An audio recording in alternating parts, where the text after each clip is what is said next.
ಸರ್ಕಾರ ನಿನ್ನೆ ನೋಡಿದೆ ಸ್ಟೇಟ್ಮೆಂಟು, ಈ ಸರ್ಕಾರ ಹಿಂದೂ ವಿರೋಧಿ ಅಲ್ಲ, ನಮ್ಮ ಸರ್ಕಾರ ಯಾರ ವಿರೋಧಿನಲ್ಲ, ಸಂವಿಧಾನದ ಪರ ಇದೆ. ಸಂವಿಧಾನದಲ್ಲಿ ಎಲ್ಲರಿಗೂ ಅವಕಾಶ ಇದೆ. ಸಂವಿಧಾನದಲ್ಲಿ ಸಿ ಟಿ ರವಿ ಅವರಿಗೆ ಅವಕಾಶ ಇಲ್ಲ ಅಂದರೆ ನಾವು ಅವ್ರ ವಿರೋಧಿನೂ ಕೂಡ. ಸಂವಿಧಾನದಲ್ಲಿ ಅವ್ರ ವಿರೋಧ ಇದೆ, ಅವ್ರ ಪರವಾಗಿದೆ ಅಲ್ವಾ, ನಾವು ಅವ್ರ ಪರವಾಗಿದೆ. ಈಗ ನೀವೆಲ್ಲ ಎಲ್ಲ ಹಿಂದೂಗಳೇ ಅಲ್ವಾ, ನಾನು ನಿಮ್ಮ ವಿರುದ್ಧ ಇದ್ದೀನಾ? ಸುಮ್ಮನೆ ಬಿ ಜೆ ಪಿ ಏನೋ ಹೇಳ್ತಾರಂದ್ರೆ ಕೇಳಿದ್ರೆ ಹೇಗೆ? ನನ್ನ ಒಂದೇ ಪ್ರಶ್ನೆ ಸರ್, ಜೂಜ್ ಆಡಿಸೋರು, ಮಟ್ಕ ಮಾಡೋರು, ಸಾರಾಯಿ ಮಾರೋರು, ಕರ್ಸೇವಕರು, ರಾಮ್ ಭಕ್ತರು ಒಪ್ತೀರಾ ನೀವು?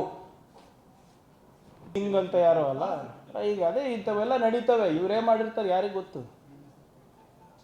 ಇವ್ರದೇ ಇದು ಆಳವಾಗಿ ಹುಡುಕ್ದಾಗ ಗೊತ್ತಾಗ್ತವೆ ಇವೆಲ್ಲ ಯಾರ್ಯಾರು ಏನೇನು ಷಡ್ಯಂತ್ರ ಮಾಡ್ತಾ ಇದಾರೆ ಅಂತ. ಓಕೆ, ಮತ್ತೆ ಹೈಕಮಾಂಡು ನಾವು ನಿಲ್ಲಬೇಕಂದ್ರೆ 100% ನಾವು ಎಲ್ಲ ಸಚಿವರು ನಿಲ್ಲಕ್ಕೆ ತಯಾರಿದ್ದೀವಿ. ಅದರಲ್ಲಿ ಯಾವುದೇ ರೀತಿಯಾದಂಥ ಗೊಂದಲ ಇಲ್ಲ. ಏನು ನೀವು ಆಶೀರ್ವಾದ ಮಾಡ್ರಿ, ನೀವು ಎಷ್ಟು ಅಂದ್ರೆ ಮಾಡೋಣ. ನೀವು ಹೇಳ್ರಿ, ಎಲ್ಲರೂ ಸೇರಿ ಪ್ರಿಯಾಂಕ್ ನೀನು ಗೆದ್ದೇ ಬರ್ತೀಯ ಅಂತ ನೀವು ಆಶ್ವಾಸನೆ ಕೊಟ್ಟರೆ ನಾಳೆ ನಿಮಗೆ ಧನ್ಯವಾದ. ನೀವು ಮತದಾರರ್ರಿ, ನೀವು ಮಾಧ್ಯಮದವ್ರು ಸೆಕೆಂಡು, ಫಸ್ಟ್ ನನ್ನ ಮತದಾರರಲ್ವಾ?